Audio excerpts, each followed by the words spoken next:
everybody, this is Nick Fenton, TickerTank.com. I'm back to complete the Iron Condor video coaching series, and this is going to be part 7. It's a Q&A based on some of the questions I've received via email, some of the comments I've seen on YouTube, and just some of the general questions I get from TickerTank Ultimate subscribers when we're talking about this particular strategy. And we're really going to kind of focus on adjustments. I want to try to make this really quick. There's a multitude of adjustments you can do. I'm just going to focus on the ones that I tend to do myself rather than go through every single option that you have out there from an adjustment perspective. And if you're wondering why it took so long to do this video, I wanted to just make sure I compiled a few questions, but more importantly, I'd received a lot of comments on YouTube of people stating that they couldn't hear me very clearly, so I invested in a new microphone. All right, so hopefully this resolves the issue of the unclear audio. Please let me know if it's sufficient audio while you're listening to this. So just to kind of kick things off, we had used a Iron Condor in the previous videos. I'm gonna have to change that up obviously because it's been a couple weeks since video 6. So I just went ahead and built it just now, a DIA Iron Condor. We're about 10 minutes after the market close here on January 14th. This is a 5-point wide Iron Condor. We've got, you can see the legs here at the bottom. We're looking at the 180 short call and the 185 long call, so there's 5 points wide on the call side, and then 167 long or short put rather, and 162 long put, again 5 points wide. So we've got a balanced. It's balanced directionally as well as balanced as far as the width of the spread on each put spread and call spread side. And you can see up here at the top, we've got about a 22.5% probability of being, of this spread losing money on the downside, about a 54% probability of success, of profit on this particular spread, and 23.75% probability of losing money on the upside. So again, very balanced from a probability perspective. And max gain is approximately 152, which is the credit that we've got down here at the bottom. Max loss per Iron Condor about 348 bucks. So risking 348 to make 152 with about a 54% probability of achieving those profits. This is by no means the best Iron Condor I've ever seen, but it's a it's a decent candidate, and I just had to put some together pretty quickly. For the sake of this Q&A session, I think it's going to do the trick. So let's take this over to the chart. So we're going to set the slices to the chart. And I'm assuming you already know how to do all this stuff since we've talked about it in previous videos. So some of the basic questions here. Individuals have asked, can you leg in and leg out of an Iron Condor? First of all, let me explain what that means. Legging in would be, let's go back to the Analyze tab. Legging in would be, say for example, you get a nice upside move. Well, we can do it from the chart. Say on today's downside move, you decide to fade this move and you enter the put spread portion of the Iron Condor. So you enter a bold put spread, which in this case would be our 167, 162. So you sell the 167 put, buy the 162, that creates your bold put spread. So you leg in, you start with that portion of the Iron Condor, and then you wait for an upside move. Say tomorrow it opens up to 177, just for the sake of an example. Then at that point, you sell your call spread portion into the upside move. Can you do that? Of course you can. Do I do that? I tend to enter, 90% of the time, I enter as a spread and exit as a spread. Why do I do that? Well, basically to keep things simplified, and when I have the idea, it's from a portfolio perspective. I like to have strategic diversity. So if my goal is to enter a few Iron Condors, I want to enter a few Iron Condors. I don't want to enter a few verticals that may turn into Iron Condors, because I want to achieve my strategic diversity goals, and I want to have a specific amount of money allocated towards this specific strategy. And I don't want to run the risk of me entering this vertical put spread and DIA continuing to move to the downside, and me not having an opportunity to really get an optimal entry on the call spread portion. And at the end of the day, it turning into sticking with the vertical and the losing vertical, with no call spread offsetting the losses in the bull put spread. So to answer that question, can you leg in? Of course you can. It is certainly possible. A lot of people out there do it. Do I personally do it? 9 times out of 10, no. Every once in a while, if I'm feeling a little froggy, I will leg in. But at the rare times that I do leg into Iron Condor, I tend to allocate less capital towards the spread. So if I would normally put 1% of my net liquidity towards an Iron Condor, maybe I'll put 1/4 or 0.5% to it if I'm legging in, just because I know that there's added risk, and I won't have a call side offsetting any losses if my timing isn't perfect. So can you leg in? There's your answer. Can you leg out? Yes, you can also leg out, but I tend to the majority of the time I exit as a spread, and I have the automated profit taking order working to exit the spread, and we've talked about that in some of the previous videos. So I enter as a spread.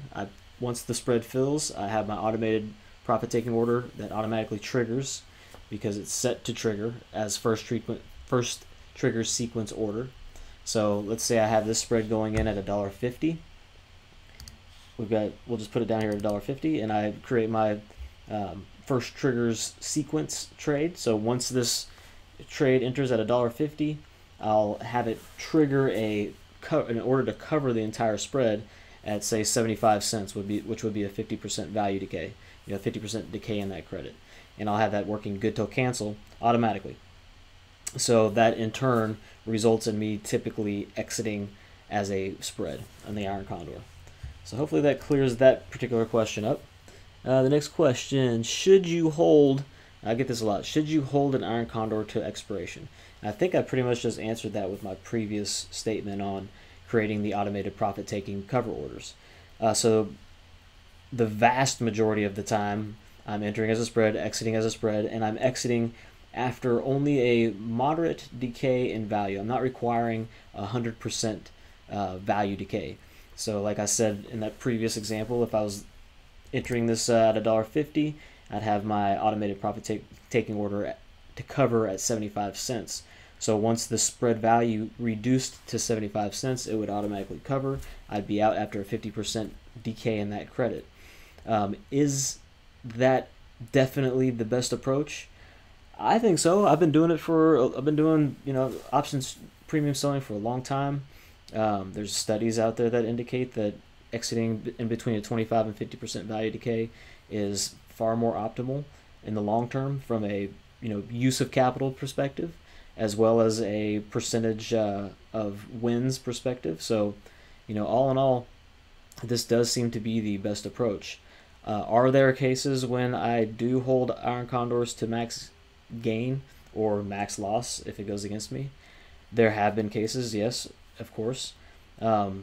More often than not, I'm holding for max gain if it's an earnings-based trade where I'm creating an Iron Condor around an earnings event. That's a completely different discussion, but that's just a one night, that's an overnight trade. So if I'm selling premium into an earnings event and the stock doesn't move much after the earnings report, all the volatility collapses, comes out of the Iron Condor, and that option happens to be expiring that day, then sure, I'll hold it and try and get max gain or go for max gain. Now on these duration-based trades that are much wider and have longer holding periods, no, I tend to look for about 25 to 50% value decay and bail on the trade. So I rarely hold to expiration. The cases where I may consider holding to expiration is A, if I have a very small position, or B, if I just decide to take the majority of my profits and leave on a couple just for no real reason other than I feel like speculating in that specific scenario, and I want to just see if I can hold to max gain. But would I suggest holding the max gain? No, I would suggest doing this every time. Just looking for a moderate value decay, 25 to 50% value decay, taking your profits, moving on to the next trade, and making that capital do the best for you in the shortest period of time. So what if so here let's discuss a little bit on adjustments. What if one side of my Iron Condor gets tested? Okay, so what do I mean by that? So let's look at this example. So here's our break evens on that DIA Iron Condor that I just built a few minutes ago. And let's say, for example, the Fed has been moving this market higher every time it comes out and says anything. So let's say pre-market tomorrow, the Fed comes out and just says something about rates, and it drives DIA all the way up here to 180. So we have a test of our, this call spread portion of the Iron Condor is being tested. Tested as in the price is getting close to the break even. There's a couple things you can do, okay? Depending on, well, let's just talk about the three things. Let's just state the three things you can do. Nothing. You can do nothing, of course. That's always an option. Just let the trade sit and do nothing. Let duration do its thing. You can roll the untested side up, or you can extend duration. You can also roll the tested side up, but I don't do that. That's an option. And there's other options, like you can sell calls into the strong move, or you can sell some puts below the big move just to kind of create a little bit more credit around the spread.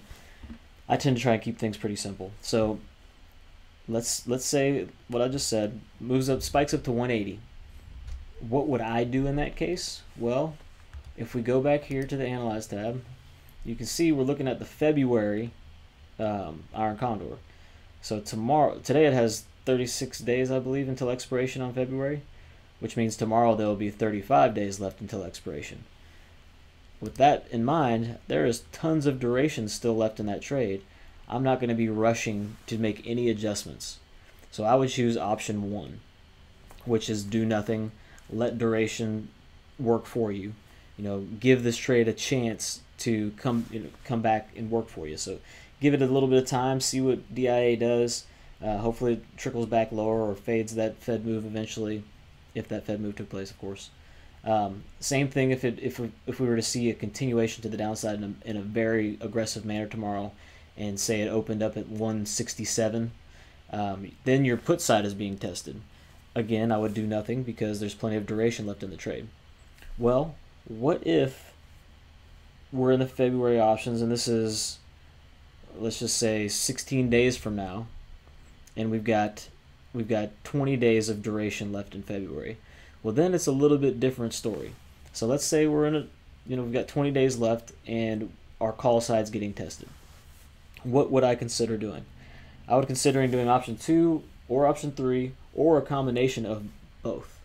So option 2 was to roll up the untested side, and option 3 was to extend duration. So with 20 days left, there's still a chance you could just wait and give it an extra 5-10 days until you get to 15 to 10 days left till expiration. But I typically would lean towards rolling up the untested side closer to the money, and potentially rolling up and out. So what I mean by rolling up and out is getting the put side closer and rolling out to the March. So changing from February to March, and getting closer to the money on the put side, and then keeping the call side the same, but moving that out to March. And rolling, all that rolling is it's a term. It's almost slang, where essentially you're exiting an existing position and re-entering a new position that will hopefully get you back to break even or into a profitable scenario in time. So if we get that move up to 180, we've been in the position for 16 days, then clearly our put side is going to be highly profitable. So what we could do there is book gains on the put side and roll it up, keep it in the same month with 20 days left until expiration.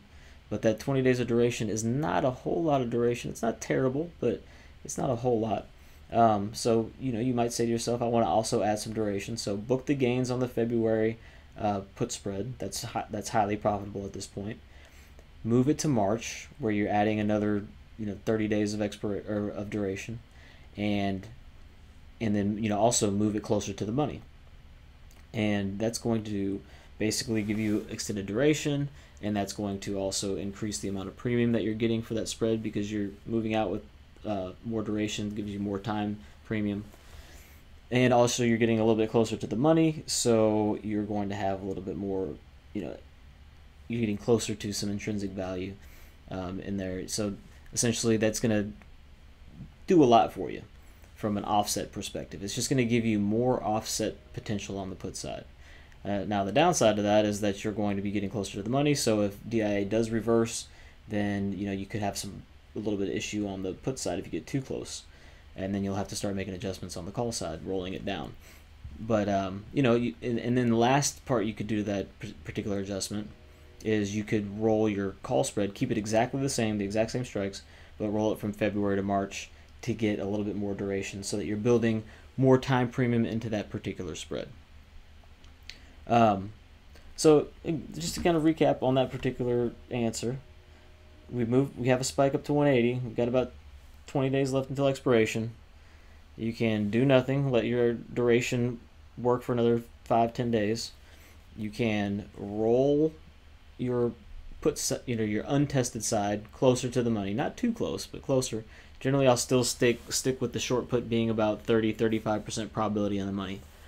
And keep and just don't touch your call side. Just roll that put side up so there's more premium on the put side to help offset the losses on the call side.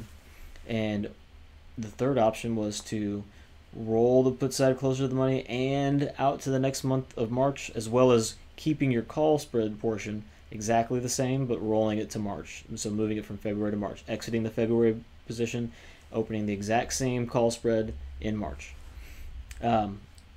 Now, let's say we're tested on the put side, and we've got the stock down here again at 167, the price level we mentioned before, and let's say we've got 10 days left until expiration at this point. Well, in that case, I'm definitely extending duration. So at the 20-day level, maybe I am, maybe I'm not. I'm definitely going to roll the untested side closer to the money. May or may not extend duration. When there's 10 days left until expiration, and I'm getting tested pretty well, maybe this is even lower. Maybe it's down here at 165. So I'm highly tested on the put side. Definitely going to be extending duration. Definitely going to be rolling the call side down. If I hadn't already. So I think a better way to say this is, let's say this has been going sideways for a while. You're down to 10 days left until expiration. For some reason, there hasn't been enough theta decay in volatility premium decay to trigger your automated profit taking order. Maybe the volatility premium has continued to trickle higher, but the stock hasn't moved. And then all of a sudden you get a big downside move, and you're sitting there, sitting to yourself, I got to do something here.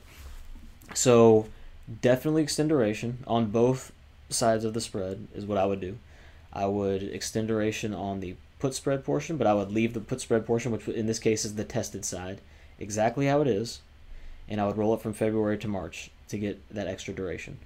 And then on the call spread portion, same thing. I would roll it to March, and I would roll the strikes lower, closer to the money, to help increase the offset potential that call spread portion has on the spread.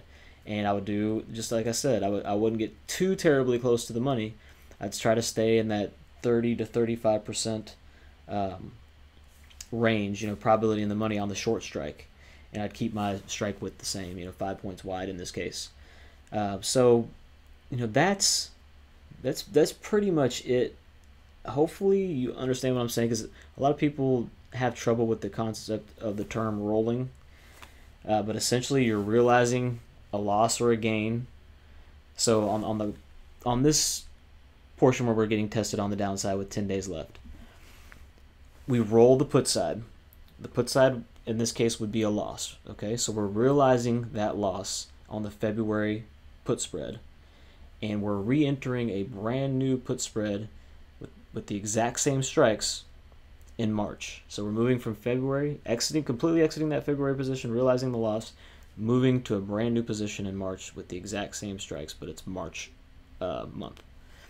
And then on the call spread, we're rolling that down. So first of all, we're exiting the existing February position, We're opening a new position in the March month, which is our duration extension portion of that roll, and we are rolling the short strike down a little closer to the money, sticking around that 30-35% probability in the money, but that's going to be closer because of the downside move in the underlying. So you're completely exiting your February position. In this case, on the call portion, would be for a nice gain, and entering a brand new position in March with a short strike that's closer to the money, but still 5 points wide on the call spread. So whatever your short strike is, let's say we roll down to the 175, then we're going to be buying the 180. So that's basically what rolling is in a nutshell. That's the basic adjustments that I tend to consider for Iron Condors. Like I said, there's several other things you can do. I mean, you can turn them into butterflies, you can do all kinds of things, but I like to try and keep things pretty simple, pretty basic. One last thing I do think is important to touch on is the opportunity to roll is much more optimal if your IV percentile is staying above 50. So, rolling isn't quite as advantageous if you've had a massive drop in IV percentile. But generally, if you've had that massive drop in IV percentile, your automated profit taking order has triggered because you've had a lot of theta decay and you're getting a big drop in your implied volatility. So the combination of those two is offsetting any big price move and allowing you to take your 25 to 50% value decay on the spread. But in those off events that you don't really get that, just make sure that you are close to 50 or above 50 on your IV percentile when you roll, because it's much more advantageous to roll when the implied volatility is still high in the underlying. Otherwise, you're going to have to get way too close on the portion that the untested side that you're rolling down, and it might be a little bit too risky and not worthwhile. So I'm sure there's going to be some questions. Feel free to ask away in the comment section. I'll do my best to answer them as quickly as possible. I am a very busy man, so give me a few days if I don't get to it right away, but I promise you I will get to your questions. So thanks for watching. Hope you enjoyed this Iron Condor video series. Closing out part 7. We'll see you again soon for another series on another strategy. Not sure exactly what strategy yet, but I'll make sure it's interesting, informative, and valuable for the viewers. So take care. Thanks for watching.